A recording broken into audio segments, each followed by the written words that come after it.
Good morning વિદ્યાર્થી મિત્રો. Online એજ્યુકેશનમાં આપનું સ્વાગત છે. વિષય હિન્દી પાઠ 7 હાર કી જીત, જેના વિશે આજે આપણે અભ્યાસ કરીશું. હાર કી જીત તેના લેખક છે બદ્રીનાથ શર્મા. તેનું ઉપનામ છે સુદર્શન. તેણે ઘણી કહાનીઓ એટલે કે વાર્તાઓ લખી છે જે બોધ પ્રધાન છે. આ વાર્તાઓમાંની એક વાર્તા આપણે અહીં શીખવાની છે. इस कहानी में विनम्रता, उदारता, पश्चाताप, दया भाव, लोकहित की आकांक्षा आदि मूल्यों को समाविष्ट किया गया है. હવે આપણે पाठ समझिए. माँ को अपने बेटे और किसान को अपने लहलहाते खेत देखकर जो आनंद आता है, वही आनंद बाबा भारती को अपना घोड़ा देखकर आता है. भगवत भजन से जो समय बच जाता वह घोड़े को अर्पण हो जाता. वह घोड़ा बहुत ही सुंदर और बलवान था. इसके इलाके का घोड़ा सारे इलाके में नहीं था. बाबा भारती उसे सुल्तान कहकर पुकारते, अपने हाथ से खरहरा करते, खुद दाना खिलाते और देख देख प्रसन्न होते थे. उन्होंने रुपया, माल, असबाब, जमीन आदि अपना सब कुछ छोड़ दिया था. यहाँ तक कि उन्हें नगर के जीवन से भी घृणा थी. वह गांव के बाहर एक छोटे से मंदिर में रहते थे. भगवान का भजन करते थे. मैं सुल्तान के बिना नहीं रह सकूंगा, उन्हें ऐसा लगने लगा था. वे उसकी चाल पर लट्टू थे. कहते, ऐसे चलता था जैसे घटा को देखकर मोर नाच रहा हो. जब तक संध्या के समय सुल्तान पर चढ़कर 8-10 मील का चक्कर न लगा लेते, उन्हें आराम न मिलता था. खड़क सिंह इस इलाके का कुख्यात डाकू था. लोग उसके नाम सुनकर कांपते थे. होते होते सुल्तान की कीर्ति उनके कानों तक पहुंची. હવે પાઠને ગુજરાતીમાં સમજીએ. બાબા ભારતી એક સાધુ પુરુષ છે. એની પાસે એક સુલતાન નામનો ઘોડો છે. એ ઘોડો એટલો સરસ છે, દેખાવમાં પણ અને ચાલવામાં પણ. એ ઘોડાને તે પોતાના બાળકની જેમ સાચવે છે અને પોતાની જે કાંઈ ભગવાન ભજનથી સમય વધે છે તે બધો ઘોડાની પાછળ તે સમય પસાર કરે છે. હવે બાબા ભારતી આ રીતે ઘોડાની સાથે રહેતા હોય છે. આ બધી વાત છે તે ત્યાંના કુખ્યાત એટલે કે બદનામ ડાકુ ખડકસિંહને ખબર પડે છે. ખડકસિંહ એક ડાકુ છે. હવે એ ડાકુ માને છે કે આવો ઘોડો છે એ બાબા ભારતી જેવા સાધુ પુરુષ પાસે નહીં, પરંતુ મારી જેવા ડાકુ પાસે હોવો જોઈએ. એવું વિચારી તે બાબા ભારતીની પાસે ઘોડો જોવા જાય છે. इसका हृदय उसे देखने के लिए अधीर हो उठा. वह एक दिन दोपहर के समय बाबा भारती के पास पहुंचा और नमस्कार करके बैठ गया. खड़क सिंह, क्या हाल है? आपकी दया है. कहो, इधर कैसे आए? सुल्तान की चाह खींच लाई. विचित्र जानवर है, देखोगे तो प्रसन्न हो जाओगे. मैंने भी बड़ी प्रशंसा सुनी है. इसकी चाल तुम्हारा मन मोह लेगी. कहते हैं देखने में भी बड़ा सुंदर है. क्या कहना जो उसे एक बार देख लेता है. बहुत दिनों से अभिलाषा थी, आज उपस्थित हो सका हूँ.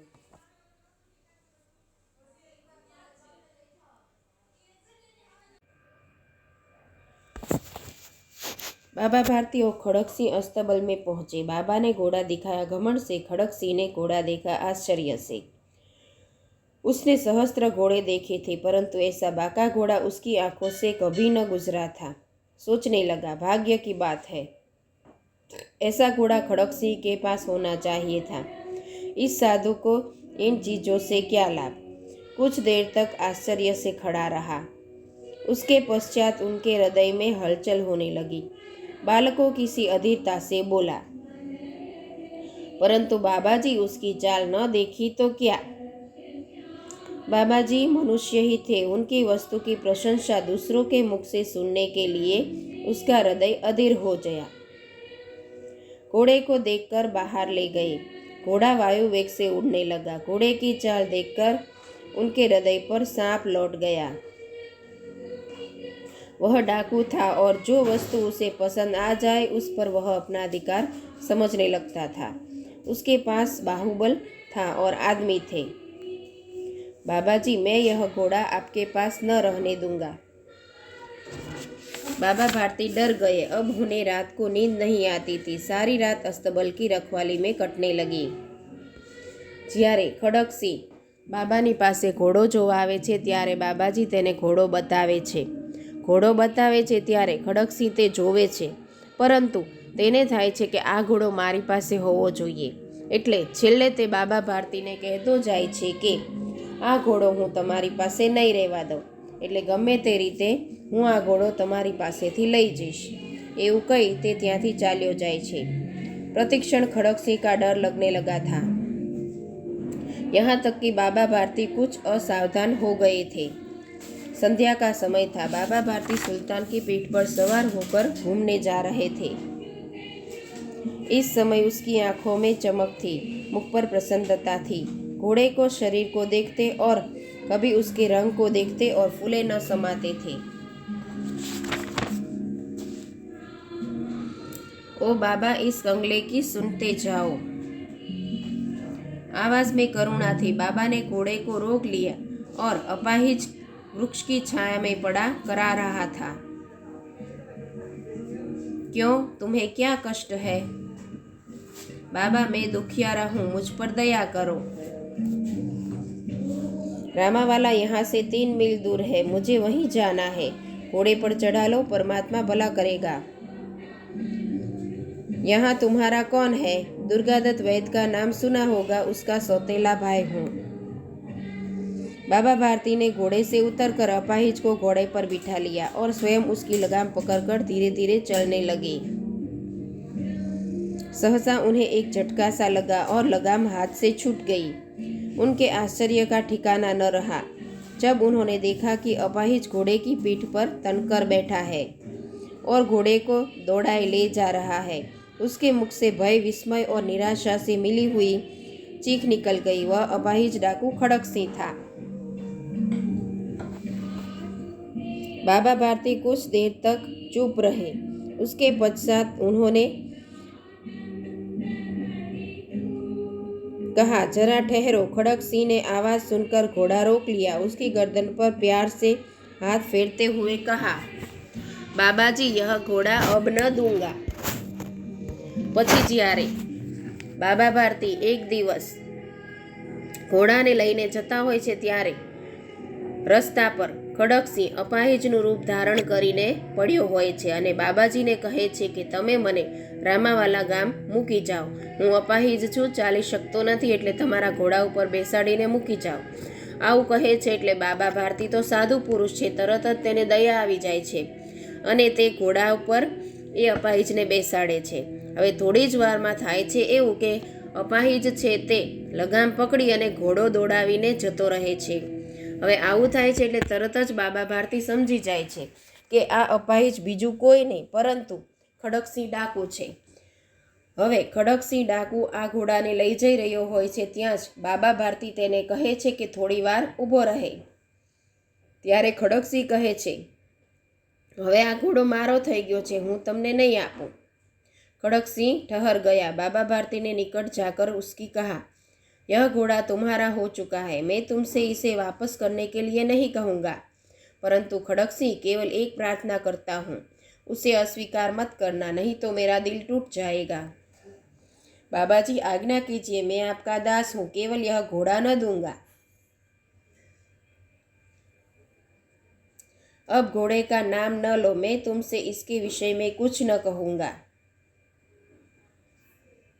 मेरी प्रार्थना केवल यही है कि इस घटना को किसी के सामने प्रकट मत करना। खड़कसिंह का मुंह आश्चर्य से खुला रह गया। उसका विचार था कि उसे घोड़े को लेकर वहां से भागना पड़ेगा, परंतु बाबा भारती ने स्वयं उससे कहा, इस घटना को किसी के सामने प्रकट न करना, इससे क्या प्रयोजन हो सकता है। खड़कसिंह ने बहुत सोचा, बहुत सिर मारा, परंतु कुछ समझ न सका। हार कर उसने अपनी आंखें बाबा भारती के चेहरे पर गड़ा ली और पूछा, बाबा जी, इनमें आपको क्या डर है?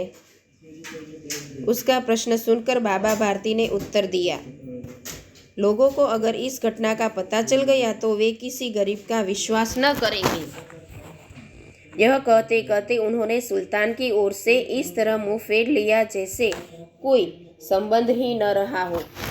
જ્યારે ખડકસિંહ તેનો ઘોડો લઈને જતો રહે છે ત્યારે તે એટલે કે બાબા ભારતી કહે છે કે તું મારો ઘોડો લઈ જા, હવે હું તારી પાસેથી આ ઘોડો નહીં માગું, પરંતુ જે ચાલાકીથી તે મારી પાસેથી ઘોડો લીધો છે એ વાત કોઈને કહેતો નહીં, કારણ કે જો કોઈને ખબર પડી જશે કે બાબા ભારતીનો ઘોડો અપાહિજ બની અને સુલતાને લઈ લીધો છે તો બધા ગરીબો પર વિશ્વાસ કરશે નહીં અને બધાને એમ થશે કે બધા ગરીબો આવા ખડકસિંહ જેવા ખોટા જ હોય છે, એટલે કોઈ ગરીબોની મદદ કરશે નહીં, એટલે તું આ વાત કોઈને કહેતો નહીં। આવું કહી અને બાબા ભારતી ત્યાંથી જતા રહે છે। बाबा भारती चले गए, परंतु उसके शब्द खड़क सिंह के कानों में उसी प्रकार गूंज रहे थे। सोचता था, कैसे ऊंचे विचार है, पवित्र भाव है, इन्हें इस घोड़े से प्रेम था। इसे देखकर उसका मुख नाई की तरह खिल जाता था। इसके बिना वह न रह सकते थे।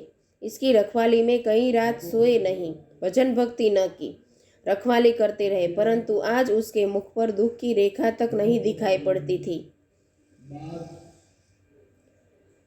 केवल यह ख्याल था कि उन्हें लोगों गरीबों पर विश्वास करना न छोड़ दे।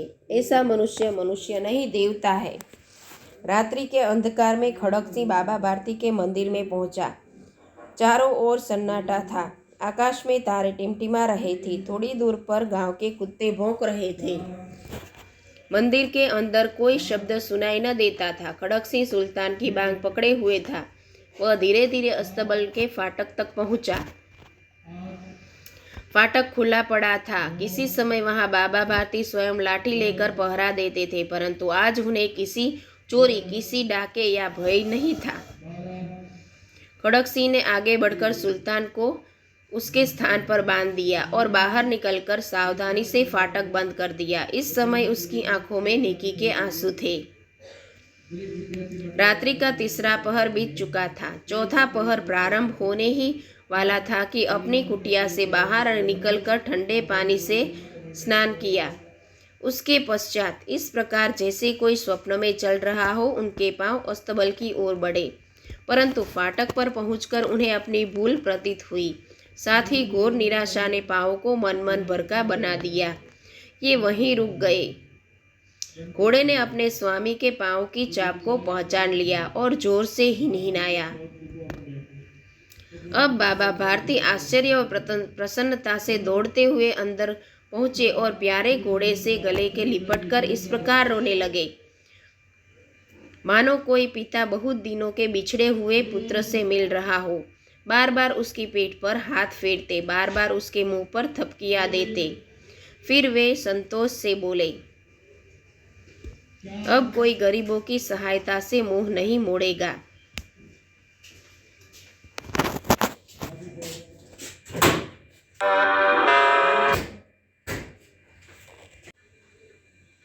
विद्यार्थी मित्रों, આપણે અહીં પાઠ સમજ્યો। હવે તે પાઠના અભ્યાસ અને સ્વાધ્યાયની ચર્ચા કરીએ। અભ્યાસ प्रश्न 1, प्रश्नों के उत्तर दीजिए। सवाल पहलो, खड़कसिंह का हृदय परिवर्तन क्यों हुआ? उत्तर, बाबा भारती ने खड़कसिंह से प्रार्थना की थी कि वह घोड़ा भले ही ले जाए, पर घोड़ा हथियाने की यह घटना किसी के सामने प्रकट न करे। जिस तरह छल कपट करके उसने घोड़ा बाबा से छीना, उसे सुनकर लोग किसी गरीब पर विश्वास नहीं करेंगे। बाबा भारती के ये शब्द डाकू खड़कसिंह के कानों में गूंजने लगे। इससे लगा कि बाबा आदमी नहीं, देवता है। उन्हें अपनी हानि की नहीं, गरीबों की नुकसान की चिंता है। ऐसे ऊंचे विचार वाले पुरुष को धोखा देकर उसने अच्छा नहीं किया। उससे उसका घोड़ा लौटा दिया। इस प्रकार खड़कसिंह का हृदय परिवर्तन हुआ। सवाल 2, अब कोई गरीबों की सहायता से मुंह नहीं मोड़ेगा। बाबा भारती ने ऐसा क्यों कहा? उत्तर, खड़कसिंह ने गरीब और अपाहिज बनकर बाबा भारती को धोखा दिया। उन्हें डर था कि इस घटना का पता चले पर लोग गरीब, दीन दुखियों और अपाहिजों पर विश्वास नहीं करेंगे। लेकिन खड़क सिंह इस शाम को बाबा भारती का घोड़ा ले गया। उसी रात को वह उसे बाबा के अस्तबल में बांध गया था। वह खड़क सिंह की धोखेबाजी की बात फैलने का डर नहीं था, इसलिए बाबा भारती ने कहा कि अब कोई गरीबों की सहायता से मुंह नहीं मोड़ेगा। सवाल 3, यदि बाबा भारती की जगह आप होते तो क्या करते? उत्तर, यदि बाबा भारती की जगह मैं होता तो थाने में जाकर वह शिकायत दर्ज करता कि डाकू खड़क सिंह से मुझे खतरा है। यह मुझे धमकी दे गया है कि वह मेरा घोड़ा मुझसे छीन ले जाएगा। उसकी धमकी के कारण मैं 24 घंटे भयभीत रहता हूँ। पूरी रात घोड़े की रखवाली में बीत जाती है। अपने बचाव का मेरे पास कोई उपाय नहीं है। वह किसी भी समय मेरे घोड़े उठा ले सकता है। मैं थानेदार साहब से प्रार्थना करूंगा कि वह संबंध में ठोस कार्यवाही कर मुझे इस पर बचाए। सवाल 4, इस घटना को किसी के सामने प्रकट न करना, ऐसा बाबा भारती ने क्यों कहा? उत्तर, बाबा भारती संत पुरुष थे। दीन दुखियों के प्रति उनके हृदय में अपार करुणा थी। किसी अपाहिज को करुण पुकार सुनकर उसका हृदय पिघल जाता था। उसकी इसी दयालुता का लाभ उठाकर खड़क सिंह ने उन्हें धोखा दिया था। बाबा भारती को लगा कि अगर खड़क सिंह के इस धोखेबाजी का पता लोगों को लग गया तो वह किसी गरीब और दीन दुखियों पर विश्वास नहीं करेंगे, फिर कोई किसी अपाहिज की मदद नहीं करेगा। यही सोचकर उन्होंने खड़क सिंह से उसकी धोखेबाजी से घोड़ा लेने की बात किसी के सामने प्रकट न करने को कहा। प्रश्न 2, मान लो आपके गांव में बैंक लूट गई। लूट किस गलती के कारण हुई होगी? लुटेरे कौन हुए होंगे? इस घटना का अनुमान लगाएं और लूट या चोरी से बचने के लिए क्या क्या सावधानी करनी चाहिए अपने दोस्तों के साथ चर्चा कीजिए। रोहित, अरे मयंक, चल रात अपने गांव की अभ्युदय बैंक में लूट की खबर होने लगी। मयंक, हाँ सुनी।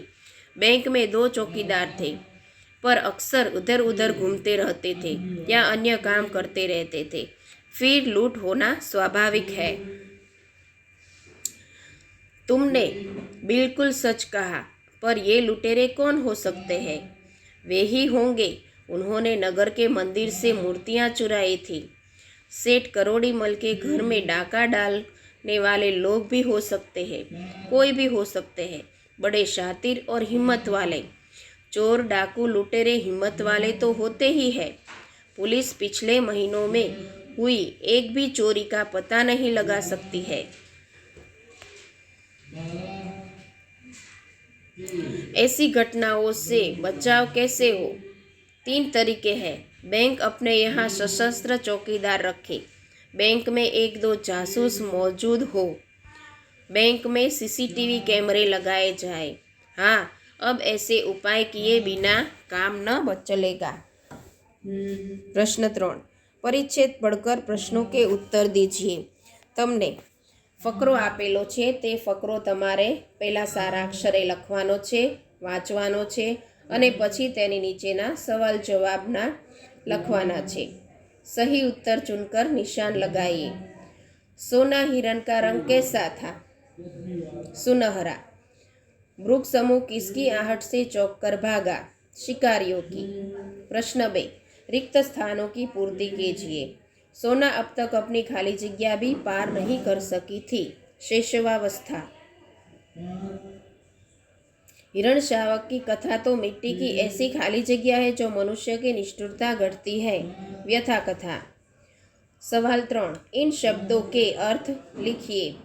आहट, चाप, शैशवावस्था, शिशु की अवस्था यानी बचपन। इन शब्दों के विलोम शब्द लिखिए। लघु, विशाल, विराट, मानव, हैवान।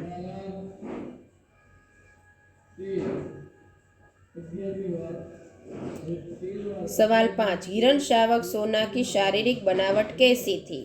हिरण शावक सोना की शारीरिक बनावट रेशमी लच्छों की गांठ के समान थी।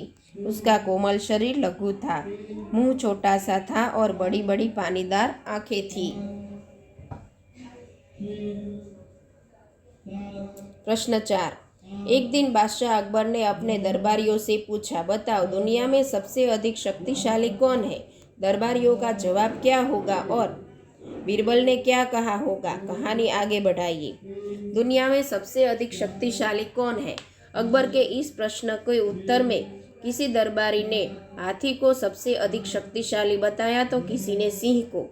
इस तरह दरबारियों ने अपने अपने ढंग से जवाब दिए। जब उसका उत्तर देने के लिए बीरबल ने कहा तब उन्होंने सूरज को सबसे अधिक शक्तिशाली बताया। अकबर ने पूछा कैसे। तब बीरबल ने वह कहानी सुनाई। एक बार हवा, पानी और सूरज में बहस छिड़ी। तीनों स्वयं को सबसे अधिक शक्तिशाली बता रहे थे। एक देवदूत ने उन तीनों की बातें सुनी। उसने कहा, देखो यह यात्री कोट पहने जा रहा है। जो उसका कोट उतरवा दे वही सबसे अधिक शक्तिशाली है। सबसे पहले हवा चलने लगी, तेज चलने लगी। उसने तूफानी रूप धारण किया। यात्री का कोट फफड़ने लगा। उसने हाथ से कसकर कोट को पकड़ लिया। आखिर हवा ने हार मान ली। तब पानी ने अपनी ताकत दिखानी शुरू की। जोर से बारिश होने लगी। यात्री पूरी तरह भीग गया पर उसने कोट न निकाला। अंत में सूरज की बारी आई। उसने तेज धूप निकली कि यात्री गर्मी सहन न कर सका। वह पसीना पसीना हो गया। परेशान होकर उसने उसका कोट उतार दिया। सबने सूरज की शक्ति का लोहा मान लिया। बादशाह ने भी बीरबल की बात का समर्थन किया। स्वाध्याय। दिए गए प्रश्नों के रिक्त स्थानों भरिए। खड़क सिंह इस इलाके का कुख्यात डाकू था। अपनी वस्तु की प्रशंसा दूसरों के मुख से सुनने के लिए वह अधीर हो चुका था। अधीर।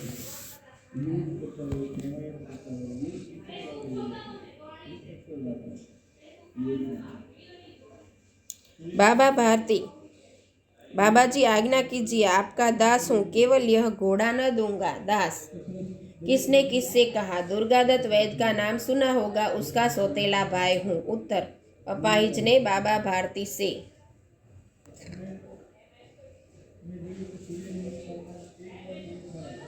लोगों को अगर इस घटना का पता लग गया तो वे किसी गरीब का विश्वास न करेंगे। बाबा भारती ने खड़क सिंह से। प्रश्न 3। प्रश्नों के उत्तर 1-2 वाक्यों में लिखिए। खड़क सिंह बाबा भारती के पास क्यों आया। उत्तर। खड़क सिंह बाबा भारती के घोड़े को देखने की इच्छा से उसके पास आया। प्रश्न 2। बाबा भारती किस बात से डर गए। उत्तर। खड़क सिंह ने बाबा भारती से कहा था कि सुल्तान को उसके पास नहीं रहने देगा। खड़क सिंह की इसी धमकी से बाबा भारती डर गए।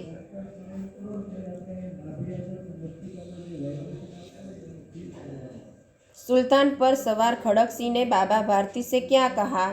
सुल्तान पर सवार खड़क सिंह ने बाबा भारती से कहा कि अब यह घोड़ा मैं आपको न दूंगा। प्रश्न 4। प्रश्नों के उत्तर लिखिए। सवाल 1। बाबा भारती अपना समय कैसे बिताते थे। उत्तर। बाबा भारती गांव के बाहर एक छोटे से मंदिर में रहते थे और भगवान का भजन करते थे। उन्होंने एक घोड़ा पाल रखा था जिसे वे सुल्तान कहकर पुकारते थे। भगवान के भजन से जो समय बचता वह घोड़े को सेवा में लगते थे। अपने हाथ से उसका खरहरा करते थे और दाना खिलाते थे। संध्या के समय वे सुल्तान पर सवार होकर 8-10 मील का चक्कर काटते थे। इस प्रकार बाबा भारती अपना समय बिताते थे।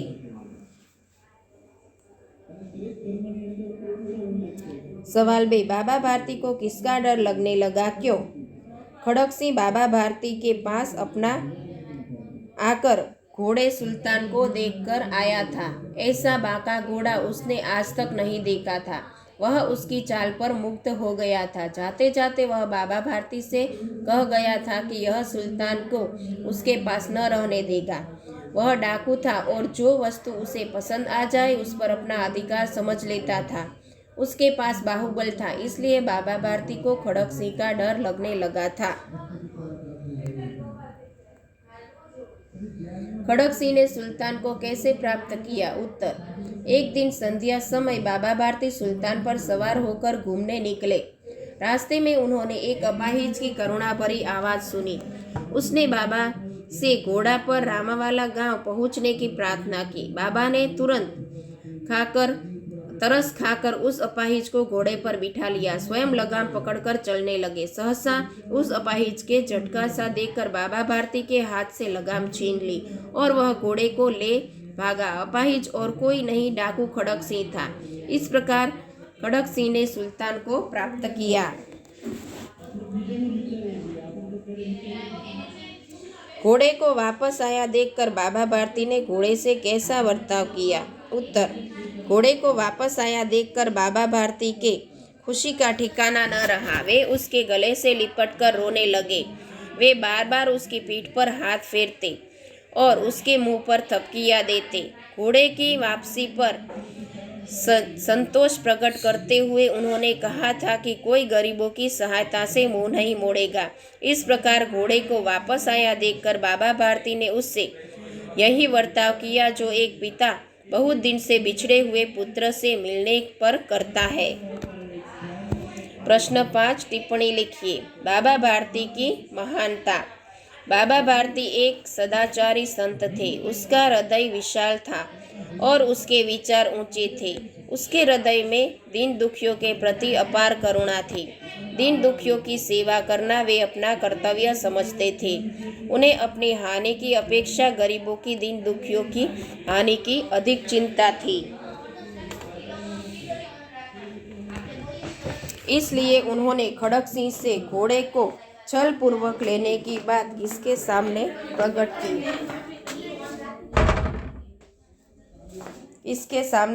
की। प्रार्थना बाबा भारती के ऊंचे विचारों खड़क सिंह जैसे कुख्यात डाकू का हृदय परिवर्तन कर लिया।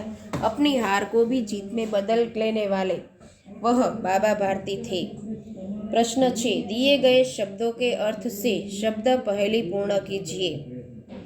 अधीर, अभिलाषा, सच, सहसा, प्रशंसा, प्रयोजन, गगन, करुणा, घृणा।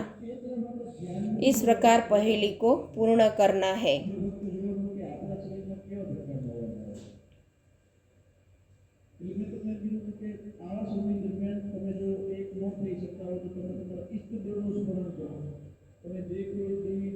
प्रश्न 7 दिए गए शब्दों के विलोम शब्द लिखकर उसका वाक्य में प्रयोग कीजिए। सुंदर, असुंदर, कुरूप। वाक्य: उनके नौकर का चेहरा असुंदर कुरूप था। जमीन, आसमान। नीला आसमान देखकर यात्री खुश हो गए। संध्या, उषा। उषा की लालिमा दर्शनीय थी।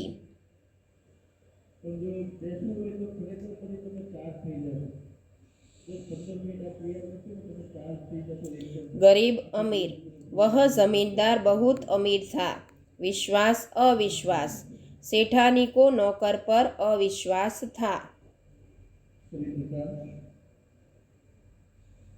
प्रश्न 8 दिए गए शब्दों में उचित उपसर्ग जोड़कर नए शब्द बनाइए। प्रति, दिन, प्रतिदिन। निर, आधार, निराधार। प्रतिकूल, प्रतिकूल। निर्जल, निर्जल। निर्दोष, निर्दोष।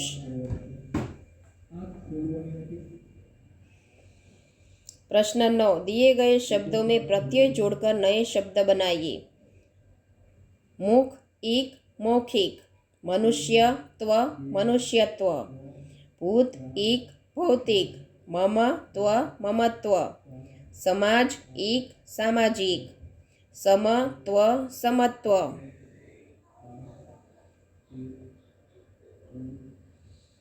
निम्नलिखित वाक्यों में से विशेषण पहचानकर उसका अन्य वाक्यों में प्रयोग कीजिए। खड़क सिंह इस इलाके का कुख्यात डाकू था। कुख्यात, कुख्यात आदमी से लोग डरते थे। कहते हैं देखने में भी बड़ा सुंदर है। सुंदर, मुंबई सुंदर शहर है।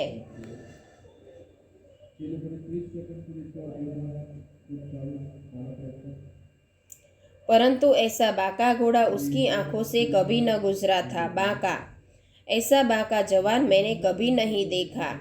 बाबा भारती ने ठंडे जल से स्नान किया। ठंडे, हमने गंगा नदी के ठंडे जल में स्नान किया। विद्यार्थी मित्रों, અહીં તમારી હિન્દી પાઠ 7 અભ્યાસ સ્વાધ્યાયની ચર્ચા પૂર્ણ થાય છે. હવે આજના ઘરકામમાં એટલે કે હોમવર્કમાં તમારે કરવાનું છે હિન્દીની પાકી નોટમાં પાઠ 7 સૌથી પહેલાં તેના શબ્દાર્થ લખવાના છે અને પછી અભ્યાસ અને સ્વાધ્યાય સારા અક્ષરે લખવાના છે. તે તમારું આજનું ઘરકામ છે. Okay, thank you.